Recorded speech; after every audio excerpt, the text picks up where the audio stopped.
And Tiffany, it's hot. I want to go.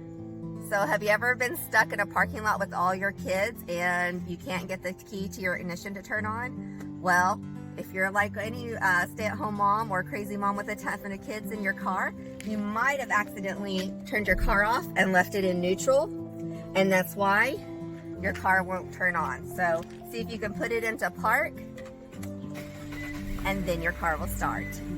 That is a safety tip that I gave to my sister-in-law.